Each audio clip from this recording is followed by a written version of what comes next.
You mentioned satanic, what was it? What was the word you used? Satanism, the temple of Satan.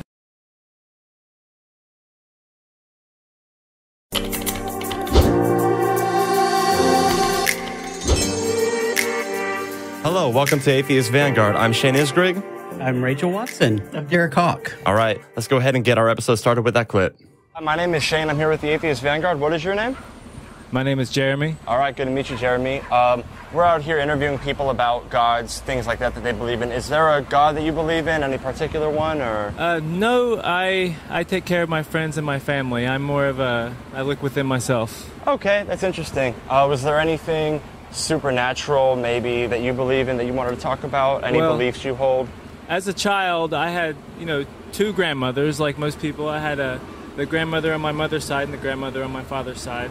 The one on my father's side was very moral, went to church, tithed every week. Okay. She gave me the quarters to put in the collection plate.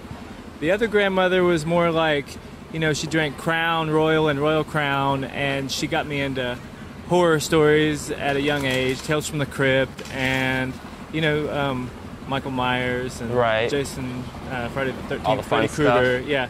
So, but I love both my grandmothers, and even though one grandmother was wilding out and drinking all the time and being kind of insane, the other grandmother didn't want me to curse and things. They were both supportive, but as I grew older, the symbology of the horror movies and stuff after my grandmother was gone, and the other grandmother after she was gone, I'm still a good person. I still had the morals, but yet I still identify with a lot of the symbology, the satanic imagery, and things like that. So I kind of morphed it into my own belief system, I guess. Okay, so you mentioned satanic, what was it? What was the word you used?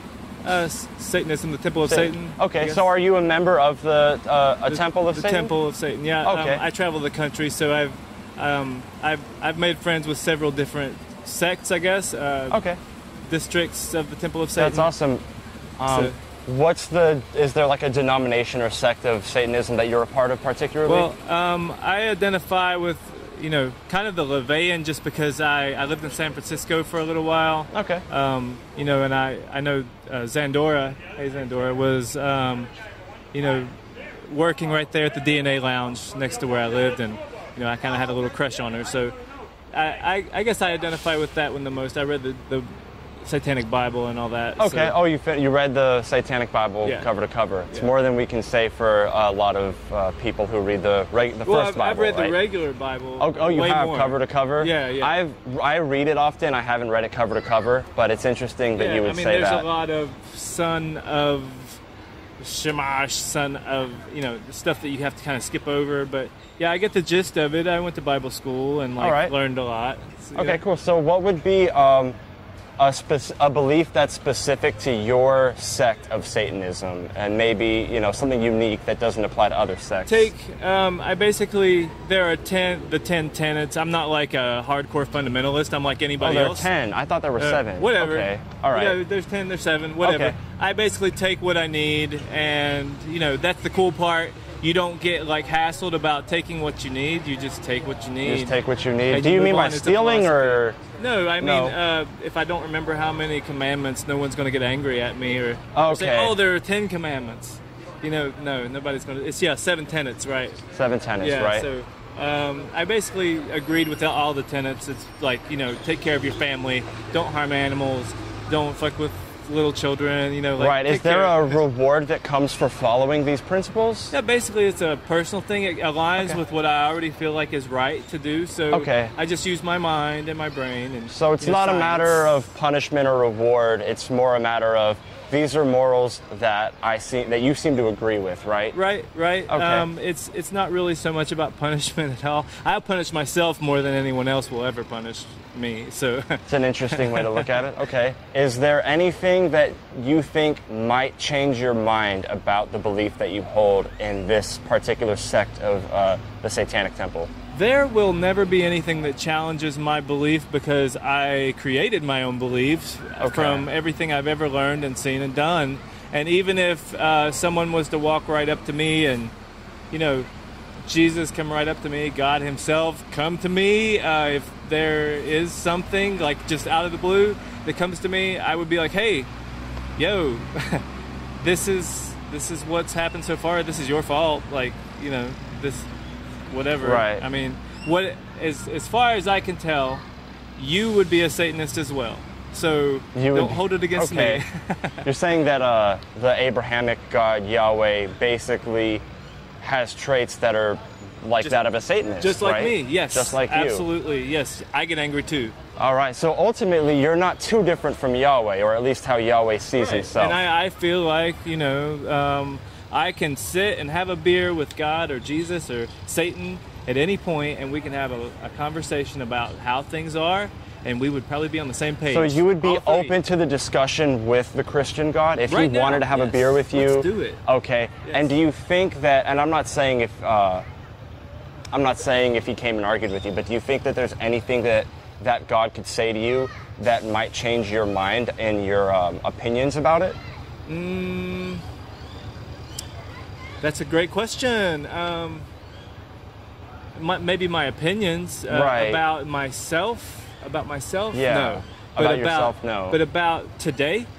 Maybe? You think maybe God could give you a justification for something you might not think had a justification? You think your views might start changing if that happened? No, not really. I mean, it's pretty steadfast. The things I believe are pretty steadfast. Is your disbelief in this God based on your dislike of its character, or are those completely irrelevant of one another? No, I see, like, I really like the thought of Jesus and God. Like, I think about it all the time. Like, it's nice to think that there's a Superman, you know, or a Santa looking Claus, out after you, looking out for me. If there's something making going to sure happen, you find your keys. If I do something bad, I'm going to be punished. Yeah, that'd be great. It'd be really right, great. so you do wish it were the case. You're just, sure. You value truth more than you value desires. Am I not mistaken? Basically, yeah. All right. Yeah.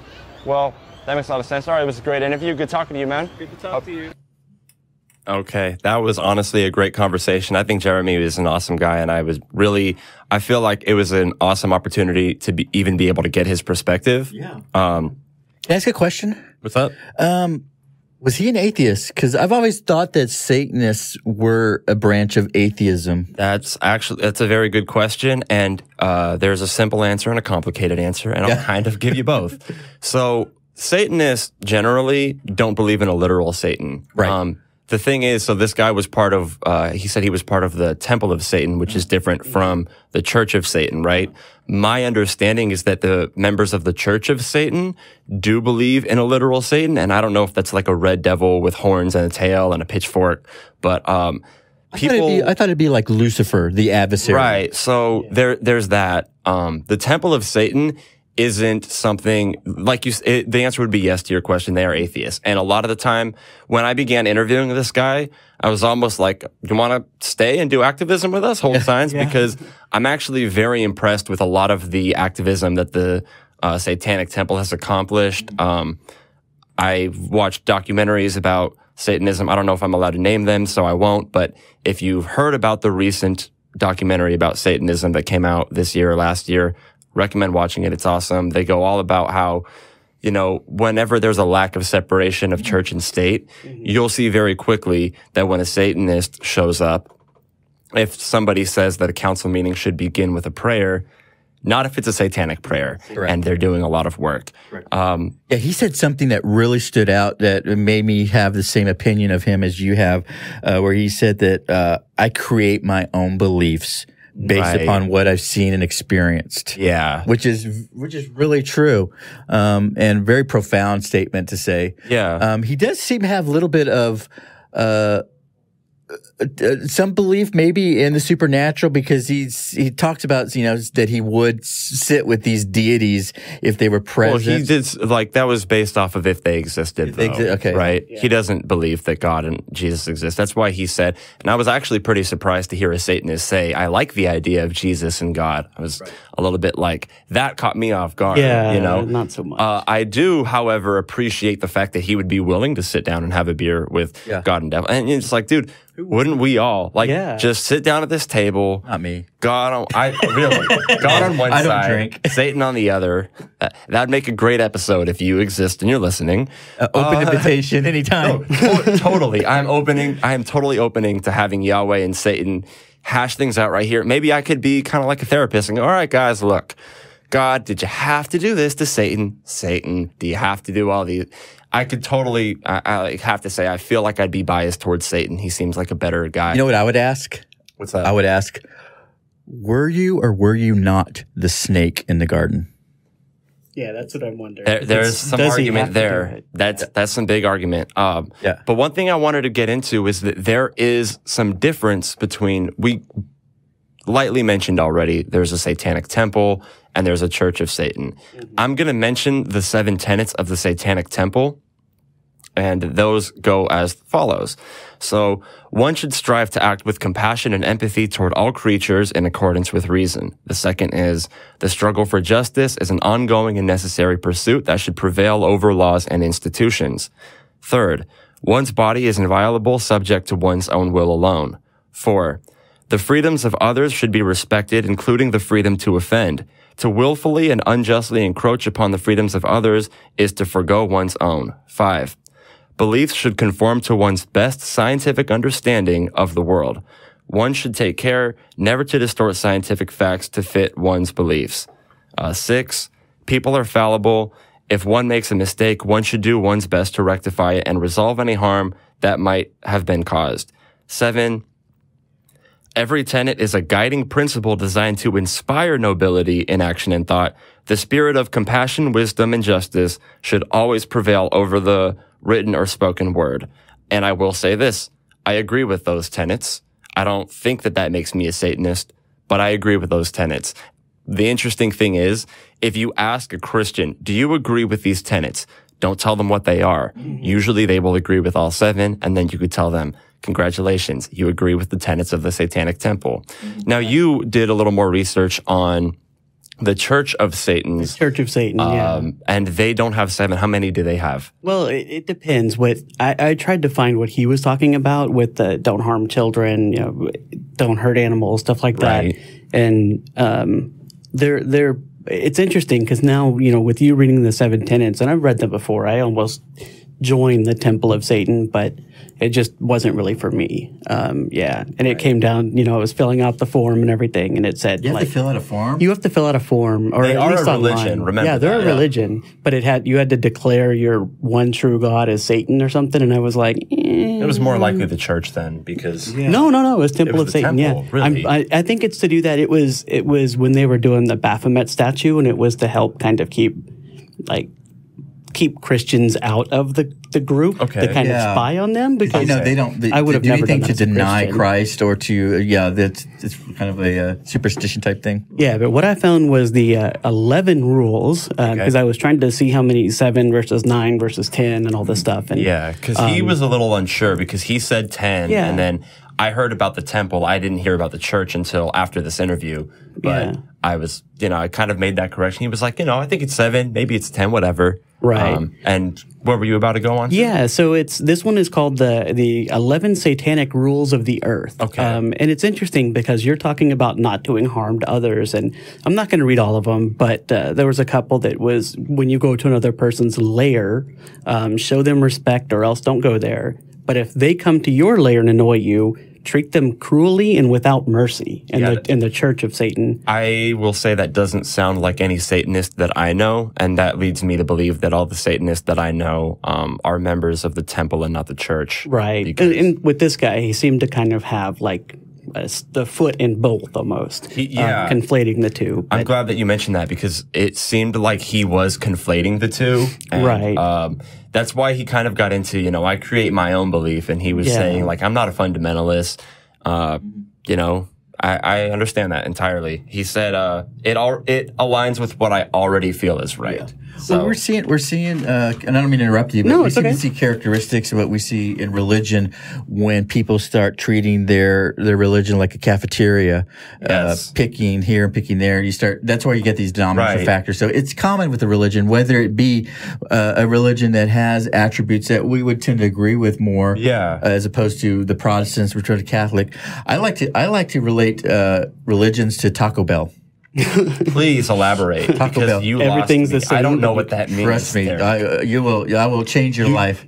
Taco Yes. Bell. All Taco Bell is the same ingredients mixed together in different ways, and they just charge Mexican different prices. food. Any Mexican food, though, right? It's Any like Mexican food, but I've heard this Taco Bell's analogy fine. of like if you ask like, well, what's in a burrito? They're like, oh, well, it's a tortilla, beans, meat, cheese, lettuce, tomato. You're like, okay, what's in nachos? They're like, oh, tortilla, beans, meat, cheese, lettuce, tomato. And you're like, it's all the same ingredients. This is all the same ingredients, just mixed in different ways, and they charge different prices. Yeah, I don't know where I heard, but I have heard that kind of It's from me. analogy. Yeah, Taco Bell more so. You came up with that. I came up with that. Well, I am very proud of you because Thank it's adequate. I'll get a Taco Bell bag and autograph it. Thank you. That would be awesome. People are going to go, who's Derek? I'm like, don't worry about it.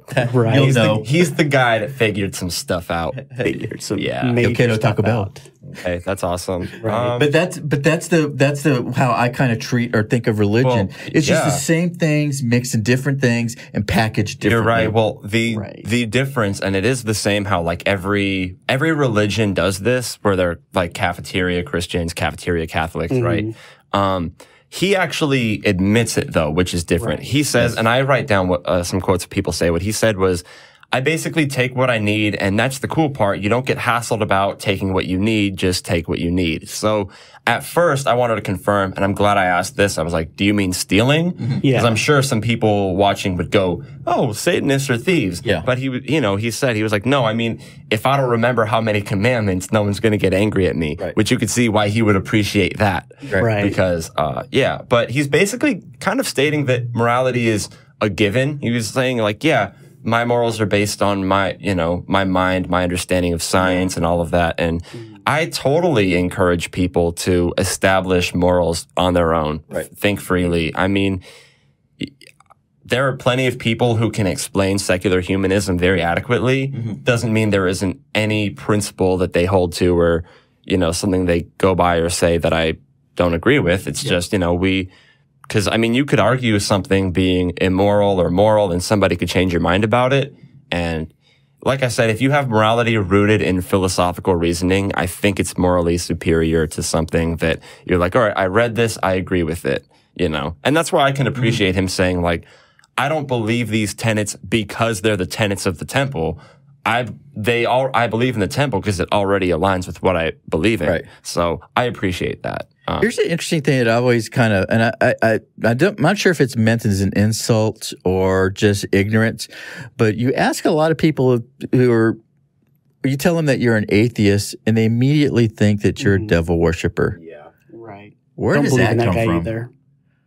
Well, I mean, even though most Satanists are technically atheists. My best answer would be that they're warned in the Bible that non-believers are blinded by Satan.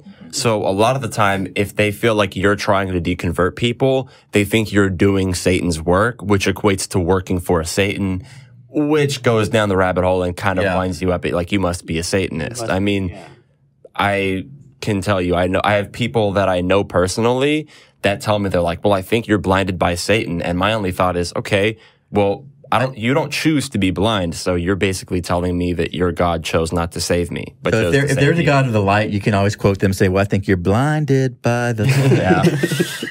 That's right. Okay. No, this guy, I mean, I had those same kind of... not to sing on the show, so...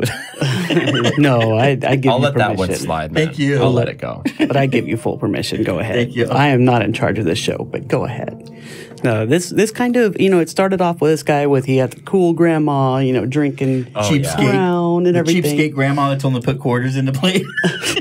Mine at least said dollars, She had her tithing and her little envelopes and everything, but it's interesting. He pointed out too that he had the cool grandma that drank and got him into horror movies, and then he had the moral grandma who went to church. It was an interesting choice of word that he referred to his more religious grandmother as the more moral one, right? And then started saying he started aligning with the horror films he saw, the satanic imagery. But he said he still agreed with a lot of the morals. He kept the morals. You know what that is? And what is that? That is the remnants of that indoctrination that sticks with you for the rest of your life. It's like it's programmed into you. You struggle your whole life to get over it. There are times when I'm like, sometimes you realize even after years of being an atheist, even an atheist activist, you're like, holy shit, there's an idea that was taught to me by religion that I held to. Right. And I just realized I only think this because I was taught it by my religion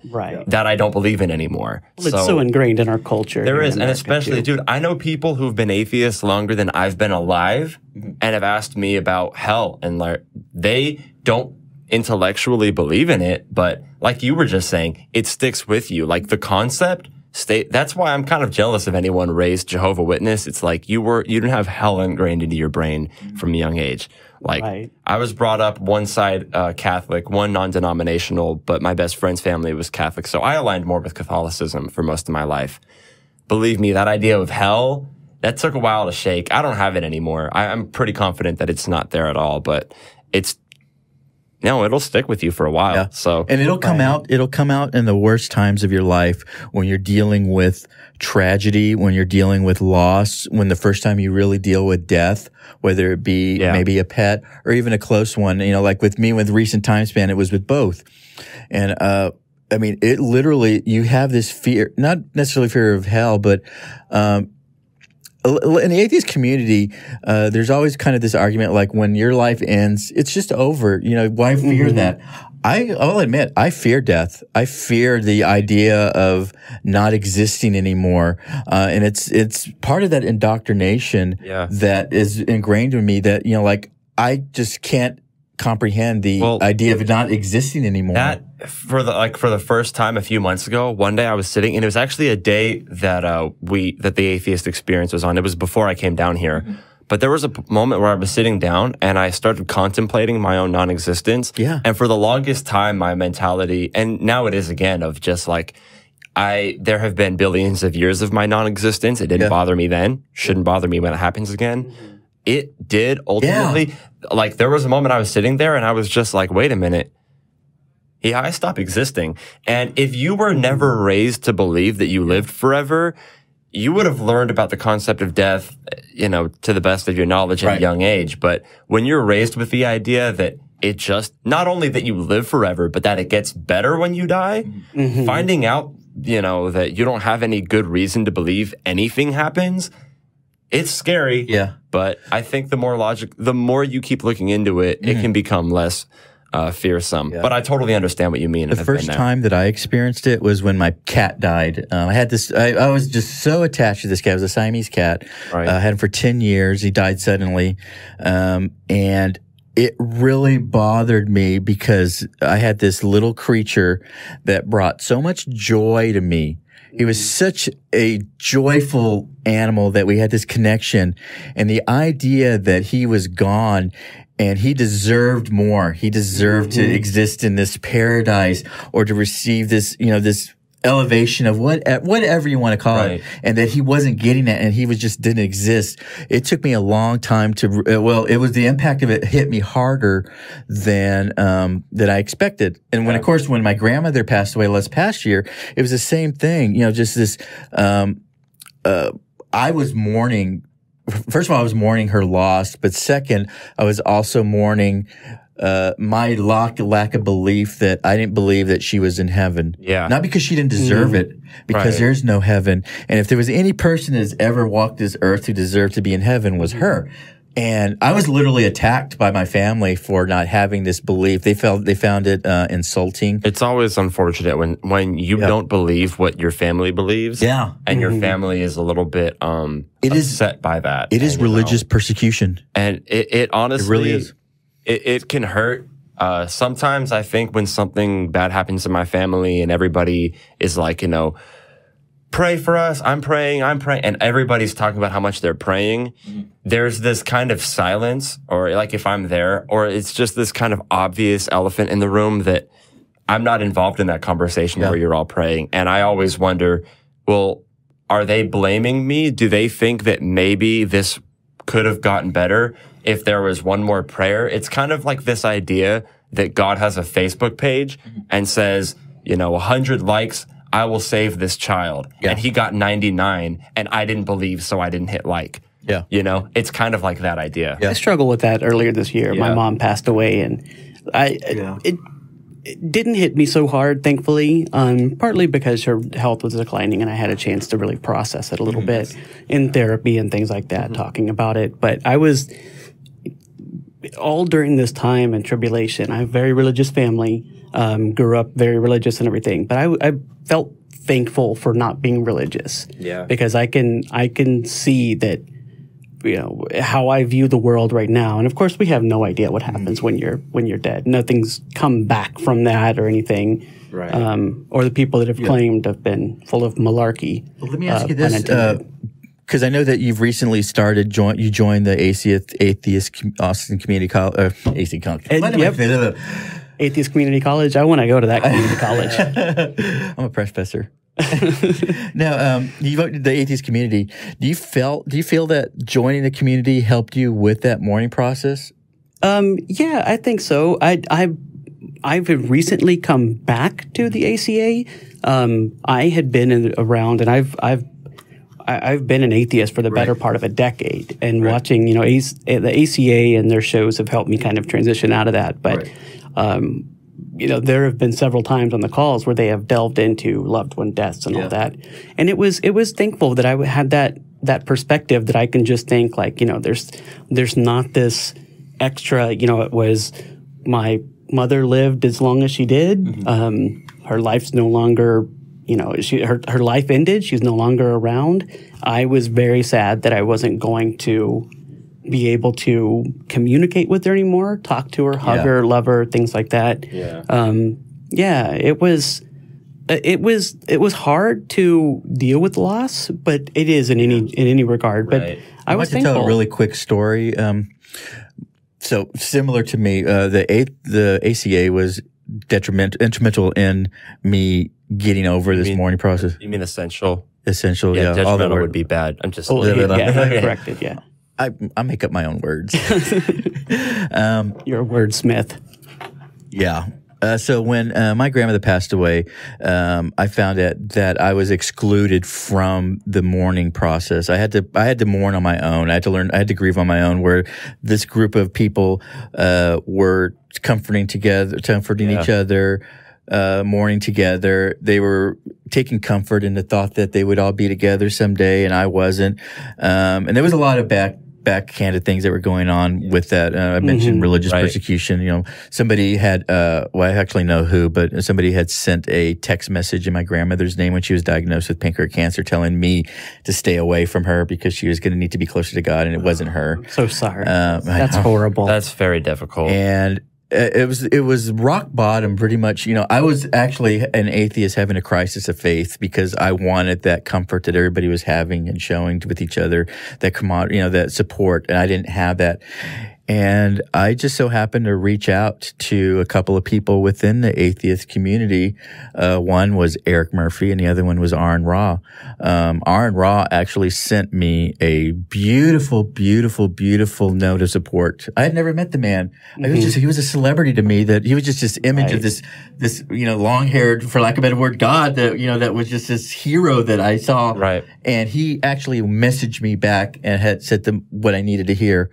And Eric, who wears the heart on his shoulder, told me, he was like, because my family had made me feel guilty for mourning her. Right. Why are you upset? You don't believe in nothing. And Eric was the first one to really say, you're right to feel this way. And he really demonstrated the importance of this community and what it can offer. Social aspects of it. I have family members to whom I was outed as an atheist in the process of mourning death, because one of my relatives was like, "Oh, Shane's an atheist. He doesn't believe in heaven." Yeah. And I was like, "You really think that this was the appropriate time to tell people that? Like, in our family who believe in hell and heaven, that you think that I think it was a difficult it's a difficult topic." I do want to move on from the topic of death. Before doing so, I do want to say that, if this is something that you're struggling with, all of our independent contact info isn't available or something like that. But if you reach out to us in the comments, a lot of us read your comments. I'm not going to say I read all of them, but I do go and I look. And I read them all. So heard it from Derek himself. If you would like help and you feel like you do not have a community to explain, to help you with your mourning process, I really hope that you reach out to us, because if I read your comment, I might reply with my email address or something. It's something that we're willing to be here for you for. And especially if you're in the Austin area, come down to 1507 West Koenig Lane where we're at, because like you will meet people here who, even if they don't know you already, will immediately be supportive of you, because a lot of us have been there. So I wanted to move on to another thing that he said. One thing that he said that caught my attention was that there will never be anything that challenges my belief, because I created my own beliefs from everything I've ever learned and seen and done. I would disagree personally with not letting something challenge your belief. Personally, I'm aware that as a human being, it's impossible for me to be right about everything. So therefore, there must be false beliefs that I have right now. I'd love to know what they are. So if I ever, you know, I'm always open to the idea that I'm wrong, because there have been so many times that I've been wrong. Right. I go, okay. I pride myself in the attributes that I am confident in my beliefs, or I'm confident in myself, in my intelligence, that my beliefs can be challenged. Yeah. And if I'm wrong, because again, like you, I am wrong about a lot of things, and I am humble enough to admit that. Yeah. Here at the ACA, we have philosophy nights on Wednesdays, every Wednesday at 7 o'clock, again, for those who want to come by who live in Austin. And there have been times when I argue with somebody in that meeting, and one time it was like one where I was like, oh, I am so confident in my opinion. And I realized the burden of proof was on me to justify my belief. I realized I couldn't find a valid justification. I realized I didn't have a good reason to believe what my position was, changed it pretty quickly. And it was just an awesome thing to experience of like, I realized I was wrong. I was able to admit it. It's just good to know that when it does happen. Yeah. Because, you know, but then he says something more interesting. He says, even if someone was to walk right up to me, Jesus or God himself, come to me, if there is something like that, I would be like, hey, yo, this is what happened so far. No, it's your fault. And I would kind of let God know the same thing, to be honest with you. It's like Stephen Fry said when he was asked, you know, what would you do if you met God? And he's like, I would go bone cancer in children. Right. What was that about? What was that about? How dare you? Answer for it, yeah. And I love his response to that. I would let God know, like, yeah, you're upset that I didn't believe in you, and you knew how to convince me to believe in you, and you willingly chose not to do those things that you knew would convince me. So sorry, but like, I don't see why you would blame me for it. And more interesting, he said, as far as I can tell, you'd be a Satanist as well.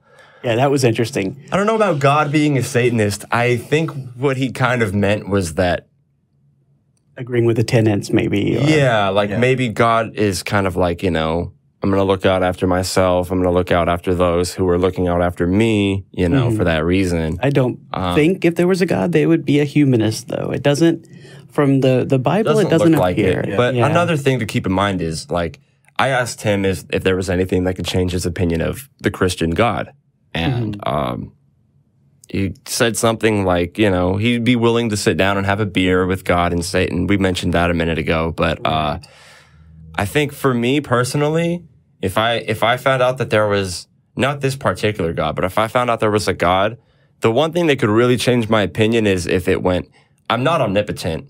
I'm sorry, like, I'm omnibenevolent. I want all good, but I can't do everything, dude. The Satan guy is strong. That would be understandable. Yeah. I would go, okay, so you didn't make the cancer and you didn't make the poverty happen. He was like, no, dude, no.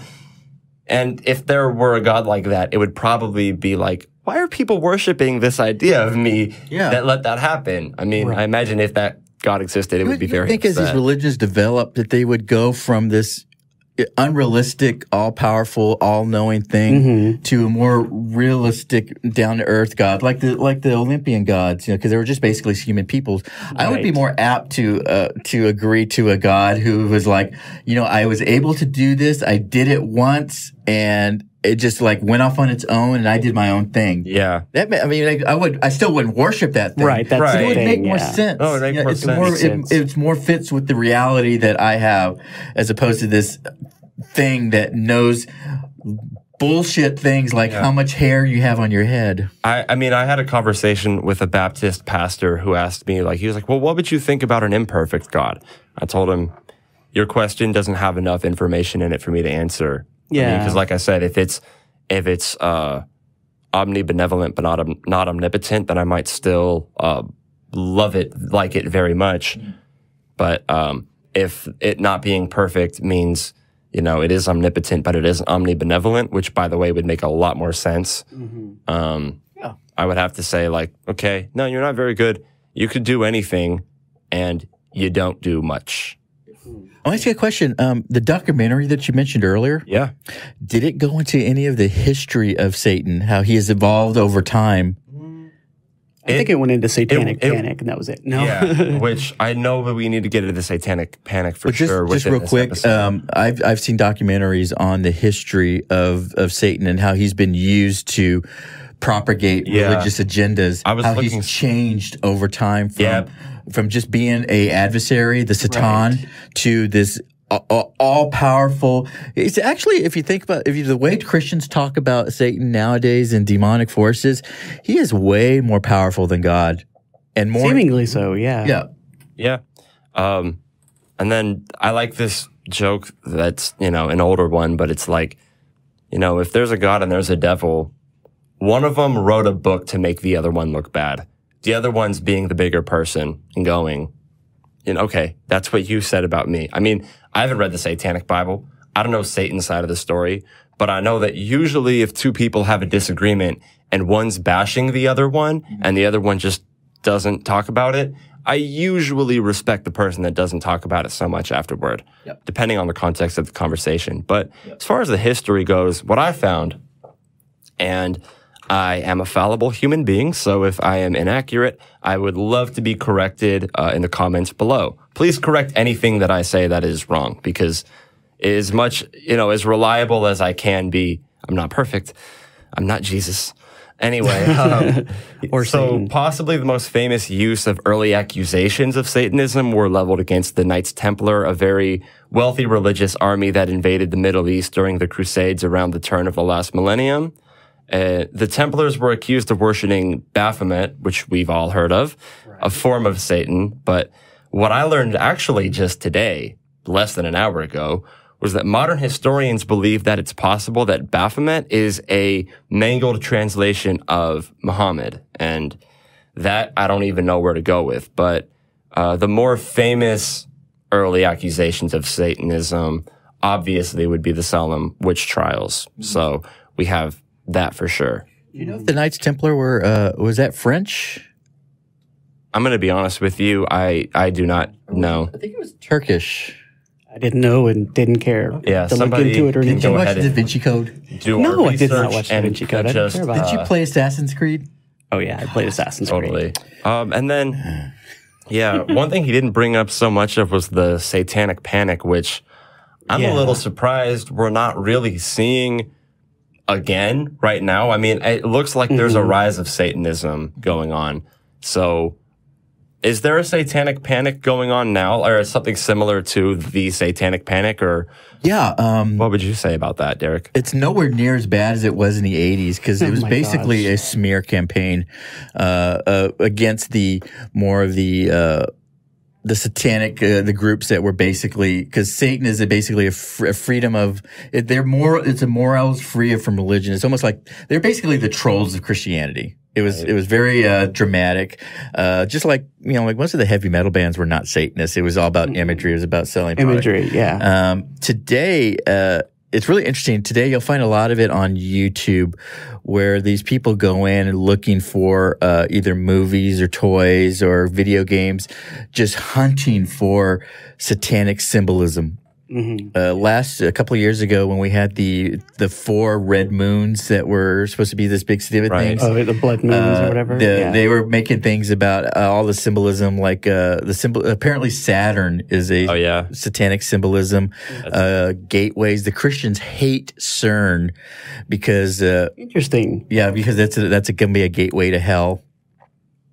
Oh, okay. No. I had not heard that hate one. it because in front of the CERN Institute is a statue of Shiva, who is the god of destroyer. And it's not a devil character. It's actually a creator because you have to create to destroy and, you know, that kind of circle of life. But the Indian government funded a good portion of CERN. So they actually donated this statue. Well, the Christians hate that, even though, you know, we don't really have anything to do with it. Yeah. And it's supposed to be and there's a, you know, with the Knights Templar, with CERN, with all these symbolism of multidimensional and interdimensional bullshit, it's really hard to determine what is actual data versus what is fictionalized, pop culture stuff. Right. You're right. And that's a problem that Satanists have as well. What is real Satanism versus what is real issues, or what is real tenets of their religion? Right. Satanism really stuff. I mean, because you have these weirdos going on talking about how Pokemon are devil, Because of evolution. Smurfs. They evolve. I've heard that one. Yeah, Pokemon evolve. Evolution. Smurfs propagate homosexuality. Okay, I mean, yeah, I could see how that could be an idea. I took it differently. When I watched the Smurfs, I didn't think that. And then when I got older, I wasn't a kid, I didn't think about it. But there was one Smurfette. Yeah. I'm I not think saying I know where anything you're else. going with this, and I had A bunch of male Smurfs, one Smurfette. That's all I thought about when I got older. That's got to be created from a male absolutely Smurf. awful life to be the only female of your How did they kind. propagate? Yeah, you know what?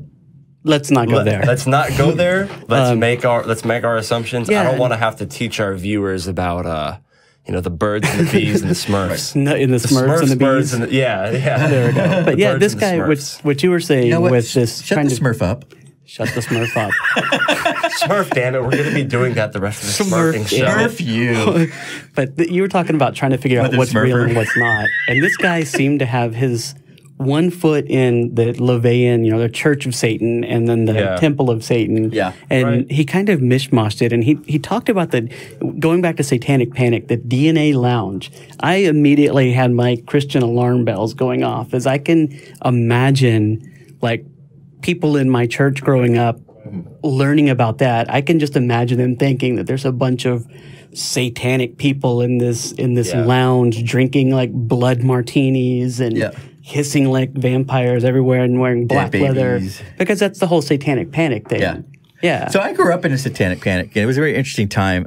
They had us terrified of the devil. The devil was everywhere, and he wanted to do nasty things. Omnipresent devil. What's it? Yep. Okay. Demons were everywhere. My youth group were casting out demons. Interesting. Yeah. I remember them passing out pamphlets of these are satanic signs to watch out chick for. tracts. Pitchforks and chick tracts. Chick tracts. Gosh. Oh man, I've been handed a few of those. But I worked at a store and they would leave them at the registers and stuff. Chick tracts. So here's the epitome of the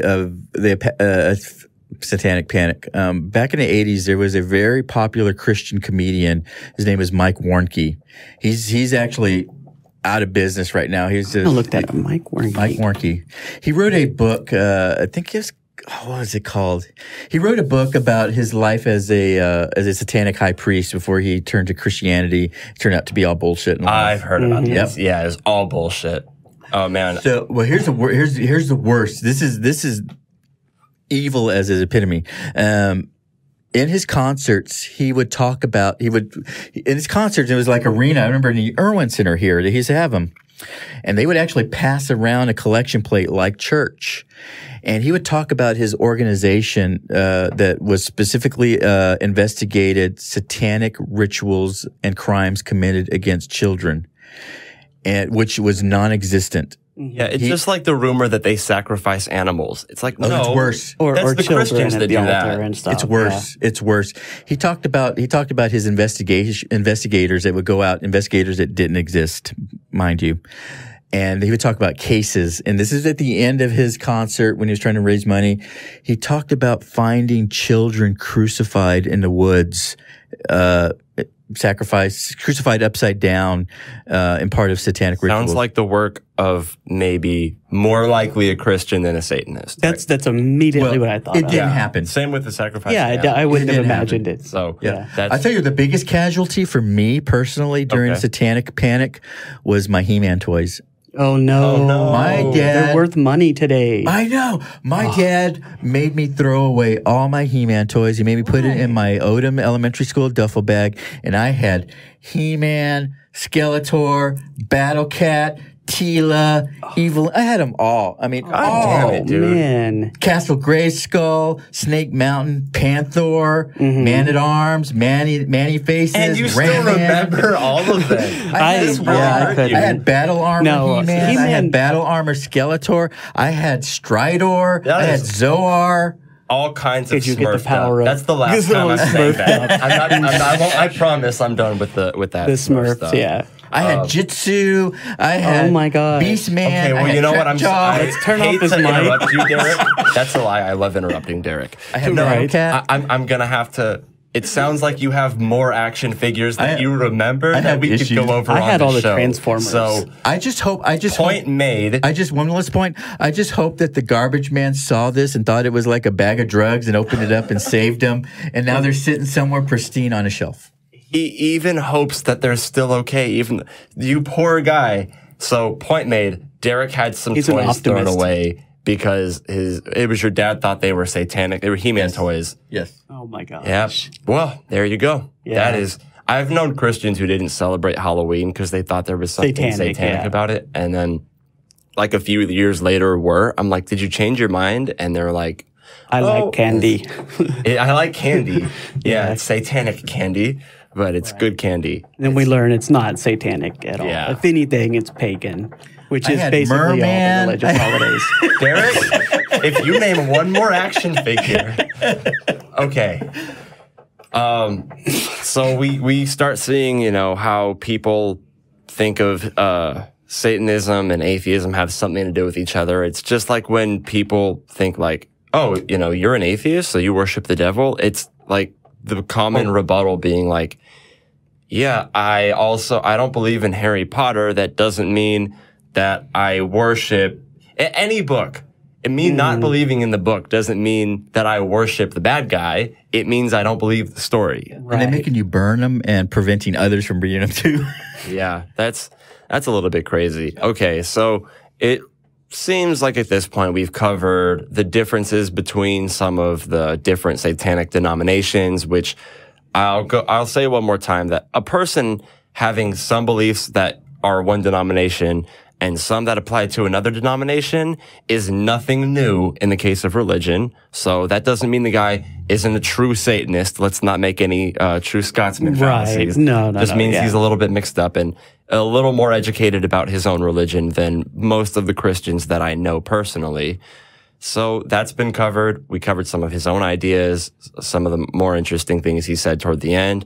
To me, this is looking pretty good. Yeah. So how have you guys been lately? I wanted to ask you guys about, I've been doing pretty good, but I'm having some problems in my life. You having some problems in some your small life? problems. I think Derek has some ideas for resolving problems. I think Looking for me to yeah. Derek has a book. No, I don't have a book. You don't have a book? But I know some people who use this book. some people who use a book. Yep. Explain. What's the book called? The Bible. Well, this one's called the Transformers. Different Bible. The King James Bible. So our religious friends talk about having problems, and they are just open this book to one page, and it's just like God is speaking to them. So I wanted to kind of that's awesome. duplicate that. Yeah. Let's go for We're it. going to test that. So I want to find out what issues are either you having, and I want to see if the Bible has an answer for us. I'm having this small problem with theft in my life. I was thirsty a moment ago, but You were thirsty? somebody thefted my water mug, Derek. Oh. That's my issue. So Derek is your issue. Derek has been a few of our issues for this. Let's see if we can find exercise. Derek in the good book. Yeah, The maybe we good can. book. Okay. For me, you know what? There is so much work on my plate. I'm stuck working. I like getting overtime. I'm getting more than I would prefer to get. Right. I wish I had less work to do. Maybe between 40 and 43 hours. 40 and 43. Yeah. So less work, less theft. People keep on blaming me for their own shit. Well, I promise you the Bible's not going to stop me from doing that more. So let's go Maybe the to a Satanic random Bible. page, and I'm going to go to the middle because I don't want to get stuck Let's in go Revelations. towards the New Testament. New Testament? Not Okay. not Revelations, Okay. but right there. No flying scorpions. Yeah, I don't know. Or the 1 and 2 beasts. I had Strator. Derek. We've gone over Smurfs. The Book of John. Rest in First John. Derek's action figures. Book of John. Excuse me. Chapter 12, verse 40. He has blinded their eyes and hardened their hearts, lest they should see with their eyes, lest they should understand with their hearts and turn, so that I should heal them. So my He-Man toys are on a shelf, pristine, for display. Ever the optimist. Thank you, Lord. Thank you, Jesus. They sure are, Derek. And I'm healed. You He has sure healed are. me because I see with my eyes and I understand with my heart that my He-Man toys are safe and they are in the display that they deserve. Okay. Let's hope so. Because they're worth some money nowadays if they were the originals. Well, I don't care about the money. I just want them to be properly show the majesty that they are. That they deserve. Rightly He deserve. cares about his toys. Right. Yeah, And I'm feeling out of this they were good wrongly taken Nothing from me. to do with money. You can't put a value on Derek's missing action figures. apparently. Yeah, because my dad's eyes were blinded and his heart was hardened to He-Man. You know what? I have to say, that works. Sure, why not? That works. That's a good And I've been interpretation. healed. Praise Mine Jesus. is that I should just harden my heart and start blaming you more for stealing my stuff. Mine is Well, that... you're wrong because your eyes are blinded and your heart is hardened toward me. Well, mine is that I'm blinded from how this is benefiting me, but that this amount of work is being done to harden my heart. You know, this is hardening my heart. So it works. Yeah, I think here you are. I think I see this as more as the people like us don't really understand and we're blinded to what you're going through. Like, we don't care. He's working. Yeah. Yeah, I don't care. So we should care because our hearts are hardened and we're not Your seeing- heart's hardened too much to care about me, though, Yeah. Derek, isn't it? About Likewise. her. Me? I don't care about anyone. She just blamed me for stealing her stuff. I'm an atheist. What reason do I have to care about Yeah, anyone? you don't care about it. There is video evidence. I think Okay. it'll. Yeah, there's video evidence. Well, I all have right. I have hard facts here, Because your heart's hardened. and then the production team is going to edit it out, so there's no evidence. right. Fun episode. All right. Yeah, It had a was great great time. talking to both of you. It was great. If anybody who we've ever interviewed has watched the episodes, thank you. Jeremy, if you're watching, it was an awesome conversation. I remember that you wrote down the name of our show you might be watching. Feel free to hit us up in the comments. As to the rest of the viewers, anyway, I hope everybody has a good week. Thank you so much for watching. Hi, Zandora.